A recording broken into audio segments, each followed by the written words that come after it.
Hey guys, and welcome back to this channel. In this video I'll be showing you guys how you can change your video's opacity on CapCut PC. I'm just going to add this frame and I'll show you in a minute how to change the opacity of that video. Let me just put a background underneath that.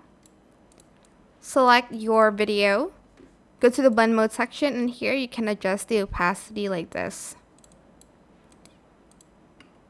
You can also select a different blend mode to adjust the opacity of the black area to make it an overlay like so. And you can just play around here with the opacity again and choose other blend modes if you'd like to. Just use this one actually. And that is it. I hope it was helpful for you guys. Don't forget to like, comment, share, and also subscribe to this channel if you haven't done that already.